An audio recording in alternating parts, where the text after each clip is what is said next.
Hello and good morning everyone. I hope you are very well. So guys, आप सभी लोग जानते हैं हमने लास्ट वीडियो में डिस्कस किया था रेशम से रिलेटेड बातों के बारे में, और आज हम बात करने वाले हैं फोर्थ लेसन के बारे में। आई होप आप सभी लोग पर डे क्लास अटेंड करते होंगे और आप अच्छे से उसको क्लियर भी करते जा रहे होंगे। तो गाइस, आज हम बात करेंगे ऊष्मा के बारे में। हमारा जो चैप्टर का नेम है वो है हीट और ऊष्मा, जैसे कि आप सभी लोग हेडिंग में भी देख पा रहे हैं। आखिर इस चैप्टर में हमें बताया क्या क्या जानने वाला है, पहले हम उसे पढ़ लेते हैं, देन हम टॉपिक स्टार्ट करेंगे। तो गाइस, इस चैप्टर में आपको बताया गया है ऊष्मा से रिलेटेड ही आपको बातें बताई गई हैं। टेम्परेचर क्या होता है, तापमान क्या होता है, इसके बारे में आपको बताया गया है। और इसमें आपको बताया गया है कि जो उनका रिलेशन होता है वो क्या होता है, उसका संबंध क्या होता है, कैसे होता है, ऊष्मा का जो परिमाप होता है वो किस प्रकार से होता है, और इसके बारे में आपको काफ़ी अच्छे से इस चैप्टर में बताया जाने वाला है। ये चैप्टर काफ़ी इम्पोर्टेंट है, इसीलिए आप इसको काफ़ी अच्छे से देखें और वीडियो को आप एंड तक देखें। ऐसा नहीं है कि आप वीडियो को बीच में देख के छोड़ देते हैं, तो काफ़ी सारे आपके जो पॉइंट होते हैं वो मिस कर देते हैं आप लोग। तो गाइज, इसमें बताया जाने वाला है आपको कि थर्मामीटर क्या होता है। आप अब ये सोचोगे कि थर्मामीटर तो काफ़ी छोटी चीज़ है, हमारे घर पे भी है, तो हमें तो काफ़ी अच्छे से पता है। लेकिन हो सकता है काफ़ी लोगों को इसके बारे में डीपली जानकारी नहीं है, तो इसके बारे में मैं आज आपको सारी इन्फॉर्मेशन दूंगी। और गाइस, हम यहाँ पे बात करने वाले हैं कि कैसे जो गर्म हवा होती है वो ऊपर जाती है। इस तरीके से कैसी जो ऊष्मा है उससे रिलेटेड ही सारी बातें हम इसमें पढ़ने वाले हैं। तो ये चैप्टर आपको काफ़ी अच्छे से पढ़ना है और आपको एंड तक वीडियो देखना है। तो गाइस, क्या होता है कि पहले हम जान लेते हैं ऊष्मा क्या होता है। तो ऊष्मा एक एनर्जी, एक ऊर्जा का स्रोत होता है। क्या होता है? ऊष्मा एक एनर्जी, ऊर्जा का स्रोत होता है। ऊष्मा की कुछ विशेषताएं होती हैं, कुछ इसके कैरेक्टरिस्टिक होते हैं। वो क्या होते हैं, अब हम इसके ऊपर बात करेंगे। तो गाइस, क्या होता है, ऊष्मा अपने आसपास फैल जाती है पूरी तरीके से।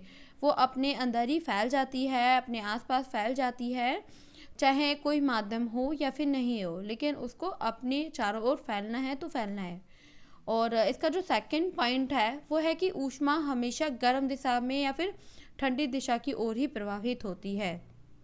ये आपको यहाँ पे काफ़ी अच्छे से समझना है। जब भी ऊष्मा किसी पदार्थ को दी जाती है तो वह पदार्थ गर्म हो जाता है, और जब भी ऊष्मा का स्रोत जो होता है वो उस पदार्थ से हटा दिया जाता है तो वो पदार्थ वह वैसा ही हो जाता है। ठंडा है ना, तो वो स्वयं ठंडा हो जाता है। अगर हम उस पर ऊष्मा रख देंगे तो वो गर्म हो जाएगा। ये आपको यहाँ पे काफ़ी अच्छे से समझ लेना है।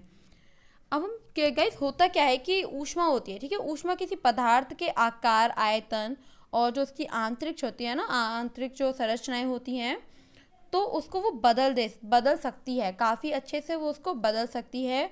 ऊष्मा ऊर्जा का ही एक रूप होती है। ये आपको यहाँ पे काफ़ी अच्छे से समझ लेना है। कोई भी अगर डाउट हो तो आप उसको कमेंट बॉक्स में क्लियर कर लेना, लेकिन मन में कोई डाउट मत रखना, ठीक है गाइस। तो अब हम यहाँ पे बात करेंगे कि दैनिक जीवन में हम ऊष्मा का यूज जो करते हैं वो किस प्रकार से करते हैं। ये आपको यहाँ पे काफ़ी अच्छे से समझ लेना है। तो वैसे क्या होता है कि जब भी हम कोई भी पदार्थ गर्म लेते हैं, जैसे कि आप ले लीजिए इसको, चाय हो गया, चाय हो गया आपका, वो गर्म होती है, ठीक है। क्यों क्यों गर्म होती है चाय? क्योंकि उसमें ऊष्मा काफ़ी मात्रा में होती है, इसीलिए वो चाय गर्म होती है।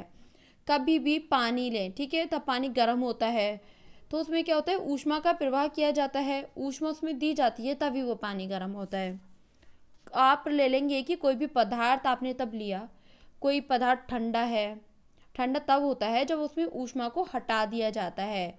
हम दैनिक जीवन में बर्फ़ देखी है, ठीक है, हम अपने आप लोगों ने भी बर्फ़ को देखा होगा। तो जो आइस होती है ना, तो उससे क्या होता है कि वो काफ़ी ठंडी होती है और वो जमी होती है, और जो चाय को हम देखते हैं तो वो काफ़ी गर्म होती है, उसमें ऊष्मा प्रभावित होती है, देन चाय स्वयं ही ठंडी हो जाती है। आप देखेंगे तब चाय बनती है, ठीक है, तो चाय काफ़ी बनती है, उसके बाद हम उसको रख देते हैं कप में।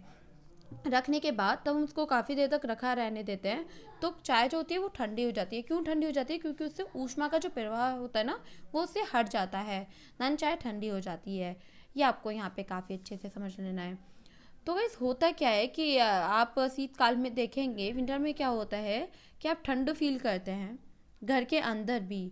तो तब आप ठंड फील करते हैं, आप भी, तब विंटर विंटर वेकेशन ही चल रहा है, तो क्या होता है तो ठंड काफ़ी लगती है घर में, और जो ठंड लगती है अगर आप बाहर जाएंगे, बाहर जाने के बाद तब धूप का आपको अनुभव होता है, तो तब धूप का अनुभव आपको होगा तो आपको हल्का बहुत गर्म फील होने लगता है।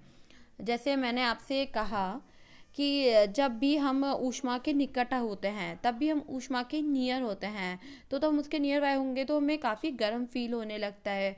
तो ये ऊष्मा की एक विशेषता होती है, ये आपको यहाँ पे समझ लेना है। आप सोचोगे कि घर में ही क्यों ठंड होती है, क्योंकि हमारे आसपास कोई ऊष्मा नहीं होती, इसीलिए वहाँ पे हमें ठंड लगती है। अब कहीं से हमें हीट मिल जाए थोड़ा सा भी, तो क्या होगा कि हमें थोड़ा सा गर्म फील होने लगता है, ये आपको यहाँ पे समझ लेना है। गाइस होता क्या है कि गर्म स्थान से ठंडे स्थान की ओर क्या प्रभावित होती है, ऊष्मा प्रभावित होती है। ये आपको अच्छे से समझ आ गया होगा मे भी ये टॉपिक। अगर इससे रिलेटेड आपके मन में कोई भी डाउट है तो आप उसको कमेंट बॉक्स में क्लियर कर लेना। अब हम यहाँ पे बात करें गर्म तथा ठंडा, तो आखिर ये क्या होता है, इसको हम थोड़ा स्पष्ट रूप से देखेंगे। तो गाइस होता क्या है, तो स्पष्ट जो इंद्रियां होती हैं ना हमारी, तो उसमें बस हम फील कर सकते हैं। थोड़ा हम ऐसा नहीं है कि हम उसको क्लियरली फील कर रहे हैं कि नहीं क्या ठंडा है क्या गर्म है। तो इससे क्या होता है, जो हमारी स्पष्ट इंद्रियां होती हैं तो वो उसको फील कर सकती हैं गर्म और ठंडे को, लेकिन उसका जो एकदम सटीक परिमाप होता है, तापमान होता है, बिल्कुल हम वो नहीं कर पाते हैं।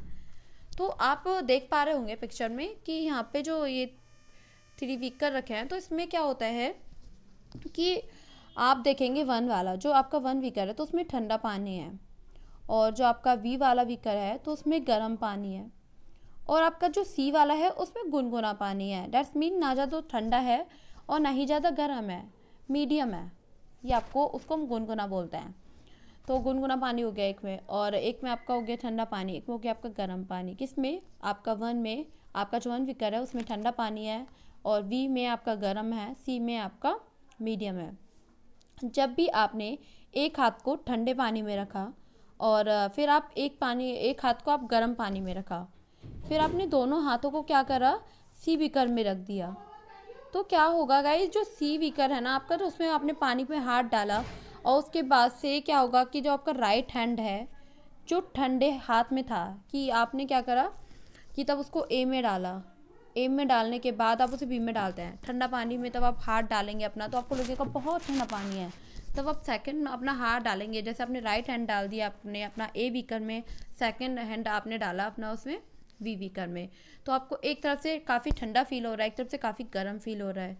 देन आप दोनों हाथों को एक साथ डाल देंगे तो आपको कुछ भी फील नहीं होगा, आपको हल्का गुनगुना सा फील होगा, थोड़ा मीडियम फील होगा, तो थोड़ा आपको गर्म फील होता है। तो लेफ्ट हैंड तब आप गर्म पानी में डालते हैं तो उसको काफ़ी सारी जो क्या इसका क्या प्रभाव पड़ता है आपके ऊपर, ऊष्मा का प्रभाव पड़ता है। जो हमारी इंद्रियां होती हैं ना, तो उन्हें पता नहीं लगा पाती हैं टेम्परेचर घटा है या बढ़ा है। ये कि हम फील कर पाते हैं कि क्या ठंडा है क्या गर्म है, लेकिन ये नहीं है कि हम उसका टेम्परेचर हम पता नहीं लगा पाती। जो इंद्रियां होती है ना वो टेम्परेचर नहीं पता लगा पाती हैं क्या कि इसका टेम्परेचर घटा है या फिर बढ़ा है, ये आपको यहाँ पे समझ लेना है। तो क्या होता है कि ऊष्मा का अनुभव ही हम अपनी इंद्रियों से कर पाते हैं, और अदरवाइज हम उसका सटीक परिमाप हम नहीं निकाल पाते हैं। अब हम यहाँ पे बात करेंगे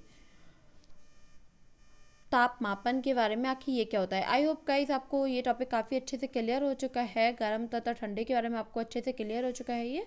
अगर इससे रिलेटेड आपका कोई भी डाउट हो तो आप उसको कमेंट बॉक्स में क्लियर कर लेना। अब हम यहाँ पे बात करने वाले हैं ताप और मापन के बारे में, आखिर ये क्या होता है। तो गाइस होता क्या है कि जो ताप होता है ना, तो वो एक ऐसी वस्तु होती है, एक ऐसी व्याख्या होती है जो हमें ये बताती है कि हमने किस पदार्थ को कितनी ऊष्मा दी गई है और कितनी ऊष्मा उससे निकाली गई है, या फिर कितनी ऊष्मा उससे निकल चुकी है। तो ये सारी जो बातें हैं ये इसको हम ताप बोलते हैं, और ये हमारा ताप होता है, ये आपको यहाँ पे अच्छे से समझ लेना है। अब हम यहाँ पे बात करें ताप के साथ जो ऊष्मा का रिलेशन होता है वो क्या होता है। जैसे कि मैंने आपको स्टार्टिंग में बताया कि हम रिलेशन के बारे में भी बात करेंगे इसके, और अभी हम उसी के बारे में बात कर रहे हैं, तो इसीलिए काफ़ी अच्छे से आपको समझ लेना है। तो क्या होता है कि जब भी ऊष्मा को किसी वस्तु पर दिया जाता है तो उसका क्या होता है, ताप क्रम जो होता है तो एकदम स्पष्ट बनने लगता है। ऐसा नहीं है कि आप उसको तब ऊष्मा को दे रहे हैं तो आपको पता नहीं चल रहा है। तो काफ़ी अच्छे से इसमें आपको पता चल जाता है, तब भी आप ऊष्मा को किसी वस्तु को देते हैं तो उसका जो तापक्रम है वो एकदम स्पष्ट हो जाता है और एकदम बनने लगता है। जैसे आप देखेंगे कि ऊष्मा को तब हटा लिया जाता है उससे, किसी भी वस्तु से, तो उसके कांटेक्ट में आने से पहले जो टेम्परेचर होता है ना, तो उसका टेम्परेचर वस्तु का कम हो जाता है। ये आपको यहाँ पे समझ लेना है। जैसे कि मैं आपको पहले भी बता चुकी हूँ कि तब हम ऊष्मा उसके ऊपर रखेंगे तो वो टेम्परेचर उसका हाई रहेगा, देन तब हम ऊष्मा को उससे हटा लेते हैं तो टेम्परेचर उसका लो होता चला जाता है। तो गाइस ताप जो होता है ना, ताप वह कारण होता है, आप सोचोगे ये कारण और कारण क्या होता है, तो इसमें ये आप समझने की कोशिश करें। ताप वह कारण होता है, तो जो टेम्परेचर कॉज्ड होती है ना, तो उसको हम कारण बोलते हैं, जो हीट के करने पर होता है। ठीक है, ये आपको यहाँ पे समझ लेना है। एक बार मैं फिर से रिपीट करती हूँ, आपको अच्छे से समझ लेना है। तो गाइस ताप वह कारण के कारण होता है, टेम्परेचर कॉज्ड है। ठीक है, टेम्परेचर कॉज्ड क्या है, हमारा कारण है वो, जो हीट मतलब ऊष्मा के कारण होता है। आप देखेंगे कि ताप मापन है, या फिर आप ताप को मापने के लिए हम जिस डिवाइस का यूज़ करते हैं उसे हम थर्मामीटर कहते हैं। क्या कहते हैं, उसे हम थर्मामीटर कहते हैं। तब हम किसी ताप का मापन हम मापने के लिए तो हम उसका यूज़ करते हैं किसी डिवाइस का, तो हम उसे थर्मामीटर कहते हैं। अब आप देख पा रहे हो ये डॉक्टरी थर्मामीटर है यहाँ पे। तो आखिर डॉक्टरी थर्मामीटर क्या होता है? कुछ लोगों को पता होगा और कुछ लोग एकदम पढ़ गए होंगे कि हाँ आखिर थर्मामीटर हमने सुना है, ये डॉक्टरी थर्मामीटर क्या होता है। तो गाइस इसके बारे में भी हम लोग काफ़ी अच्छे से बात करेंगे। तो गाइस क्या होता है कि डॉक्टरी थर्मामीटर वो थर्मामीटर है जिससे हम मनुष्य के शरीर का तापमान को हम माप सकते हैं, उसे हम डॉक्टरी थर्मामीटर बोलते हैं। क्या बोलते हैं, उसे हम डॉक्टरी थर्मामीटर बोलते हैं, और आप सभी लोगों के घर पे भी होगा। तो गाइस क्या होता है कि तापमान का जो तापमान होता है, तापमान को हम उच्च ताप भी कहते हैं। ठीक है, और जो हम हायर टेम्परेचर हो गया ना, तो उसको हम बोलते हैं, जैसे कि 100 डिग्री में पानी होता है। 100 डिग्री में पानी हो गया है, जो मैं आपको दिखाती हूँ अभी ये।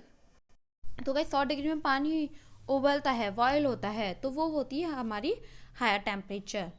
कि हमने क्या करा, उसको एकदम 100 डिग्री पे कर दिया और हमारा पानी अच्छे से बॉयल हो रहा है।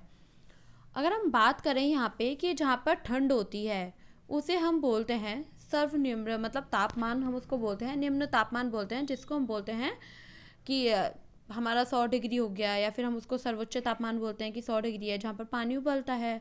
और जहाँ पे बर्फ़ जमी होती है हम उसे बोलते हैं 0 डिग्री सेल्सियस। तो गाइस जैसे कि आप सोच रहे होंगे, कुछ लोग काफ़ी पेशेंस में होंगे कि आके मैम बोल क्या रही हैं कि 0 डिग्री है और 100 डिग्री है, तो ये होता क्या है। तो गाइस तब हम पानी को बॉयल करते हैं, तो ये हो गया हमारा 100 डिग्री पे हमने उसको पानी उबल रहा है। और जहाँ पे बर्फ़ पड़ती है, जहाँ पे बर्फ़ जम जाती है, जो 0 डिग्री सेल्सियस हो गया। आप न्यूज़पेपर पढ़ते हैं डेली, तो न्यूज़पेपर में आप देखेंगे तो हमारा उसमें तापमान भी आता है, उसके बारे में भी बताया जाता है कि आज वहाँ का तापमान इतना है। और आप अपने फ़ोन पे देखेंगे, तब आप फ़ोन को स्लाइड करेंगे तो वहाँ पे आता है कि आज का, आज जहाँ पे भी आप रहते हैं, कि आज यहाँ का तापमान इतना है, 0 डिग्री सेल्सियस है, फिर 20 डिग्री है। तो किसी भी तरीके से आपको ये अच्छे से पता चलता रहता है। तो इसी को हम बोलते हैं कि या फिर 100 डिग्री आपका पानी में बॉयल हो रहा है, या फिर आपका जहाँ पे बर्फ़ जमी रहती है वो 0 डिग्री सेल्सियस है, तो इसको एक तरीके से आपका हायर टेम्परेचर हो गया कि आपका 100 डिग्री में पानी बॉयल हो रहा है। इसी तरीके से यहाँ पे मैं बोल रही हूँ। आई होप आप सबको अच्छे से समझ आ गया होगा। तो जहाँ पे ठंड होती है तो उसे हम बोलते हैं सर्वनिम्न तापमान, और जहाँ पर आपका 100 डिग्री में पानी बॉयल हो रहा है, उबलता है, उसे हम बोलते हैं सर्वोच्च तापमान। ये आपको यहाँ पे समझ लेना है।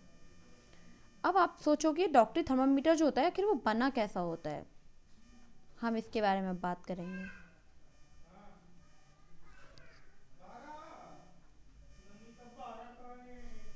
जैसे कि आप सभी लोग यहाँ पे देख पा रहे होंगे, ये बिल्कुल लंबा, एक बारीक पतली समान आपका व्यास होता है, कांच की एक ये नली होती है। ये आपको यहाँ पे अच्छे से समझ लेना है। तो गाइस होता क्या है कि जैसे कि आप सभी लोग यहाँ पे पिक्चर में भी देख पा रहे हैं, इसके अंदर क्या होता है, मरकरी होता है। दैट्स मीन पारा होता है। मरकरी का मतलब होता है कि इसके अंदर पारा होता है, आप इसके अंदर स्केल भी होता है। और आप देख पा रहे होंगे तो यहाँ पे एक तरीके से मैं आपको बताती हूँ थोड़ा। ये यहाँ पे इसका ये बल्ब होता है, और ये आपका स्केल हो गया, ये आपके दोनों तरफ से इस पे स्केल होता है, तो ये आपको यहाँ पे काफ़ी अच्छे से समझ लेना है। और ये जो बीच में आपकी लाइनिंग जा रही है, जो आपके दोनों तरफ स्केल हैं, तो बीच में जो आपकी लाइनिंग है उसे मरकरी बोलते हैं, दैट्स मीन वो पारा होता है। ये आपको यहाँ पे काफ़ी अच्छे से समझ लेना है। अब पारा का जो संकेत होता है ना गाइस, उसको हम बोलते हैं HG। HG हम इसको कहते हैं। इसमें दो तरीके के स्केल होते हैं। इसी से हमें पता चलता है कि मनुष्य का जो बॉडी का तापमान है वो कितना है। और यहाँ पे होता क्या है गाइस कि यहाँ पर जो दो तरीके के स्केल होते हैं ना, एक तो सेल्सियस होता है आपका, और आपका एक दूसरा होता है फ़ारेनहाइट। तो गाइस क्या होता है कि सेल्सियस में जो भी इसकी बनावट होती है, ये 35 डिग्री सेल्सियस से लेके आपका 42 डिग्री के सेल्सियस के बराबर होती है। मैं आपको भी यहाँ पे दिखाती हूँ।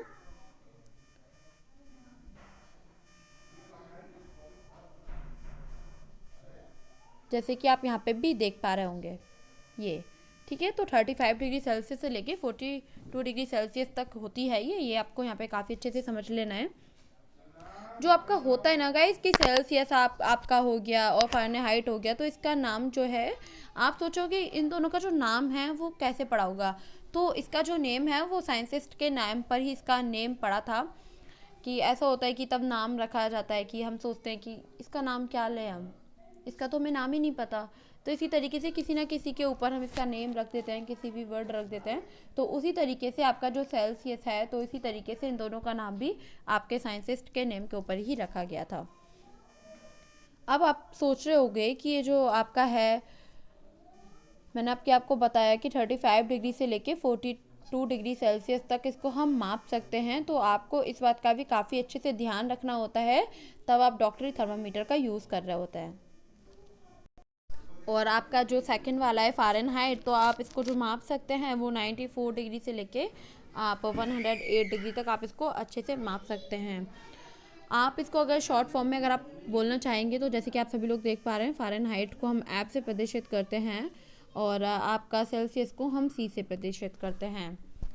आई होप ये भी काफ़ी अच्छे से आपको समझ आ गया होगा। अब हम यहाँ पे बात करेंगे थर्मामीटर से ताप मापना। आखिर ये क्या होता है और किस तरीके से हम इसको मापते हैं। तो गाइस होता क्या है कि मनुष्य के शरीर का तापमान 37 डिग्री सेल्सियस होता है। किसी भी मनुष्य के शरीर का तापमान आप इससे थोड़ा कम या फिर थोड़ा ज़्यादा हो सकता है, बट ये 37 डिग्री जो होता है ना, जो आप 37 सेल्सियस जो होता है आपका, तो एकदम आपका औसत होता है। ऐसा नहीं है कि ये थोड़ा घट सकता है, ऐसा होता है कि हाँ थोड़ा बहुत ऊपर नीचे हो जाता है, बट बिल्कुल जो औसत होता है वो आपका यही रहता है, 37 डिग्री सेल्सियस। तो आपको ये काफ़ी अच्छे से यहाँ पे समझ लेना है। और आई होप आज के सारे टॉपिक आपको काफ़ी अच्छे से समझ आ गए होंगे। अगर कोई भी आपका डाउट रह रहा हो तो आप उसको कमेंट बॉक्स में क्लियर कर लेना। क्योंकि देखिए गाइस, आज हमने यहाँ पे बात करी, वो हमने ऊष्मा के बारे में बात करी। ऊष्मा की कुछ करैक्टरिस्टिक हमने बात करी कि ऊष्मा की क्या करैक्टरिस्टिक होती हैं, और हमने बात करी यहाँ पे गर्म और ठंडा, आखिर हम किस तरीके से हमें पता चल पाएगा। और हम यहाँ पे हमने बात करी यहाँ पे तापमापन के बारे में, ताप के साथ ऊष्मा का क्या रिलेशन होता है। और हमने यहाँ पे बात करी थी गाइस थर्मामीटर के बारे में। आई होप ये सारे टॉपिक काफ़ी अच्छे से आपके क्लियर हो चुके हैं। और देखिए गाइस, लास्ट टाइम पे मैं आपसे यही बोलना चाहूँगी कि आप जो भी पढ़ रहे हैं तो कृपया करके आप उसे काफ़ी अच्छे से पढ़ें। ऐसा नहीं है कि आप वीडियो मिस कर रहे हैं। मुझे लगता है कि आप वीडियो को मिस करते हैं डेली, या फिर कोई ना एक दिन गैप कर लेता है कि आज नहीं, आज मन नहीं कर रहा, कल देखेंगे। देखिए गाइस, मैं आप लोगों के लिए ही काफ़ी छोटी वीडियो बनाती हूँ। ऐसा नहीं है कि आपके पास 10 मिनट का टाइम नहीं है।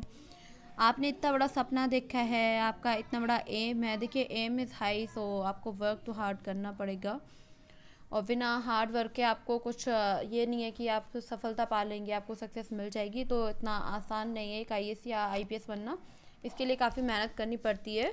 इसीलिए आप जो भी पढ़ रहे हैं तो आप उसको कंटिन्यू पढ़ें। ऐसा नहीं है कि आपने 1 डे वीडियो को देखा एंड सेकेंड डे आपने उसको बंक मार लिया। तो आपको ऐसा नहीं करना है, आपको कंटिन्यू वीडियो देखना है। देखिए हम लोग इतनी मेहनत से आप लोगों के लिए मटेरियल लेके आते हैं और हम लोग आप लोगों को वीडियो आप लोगों को क्लास देते हैं पर डे।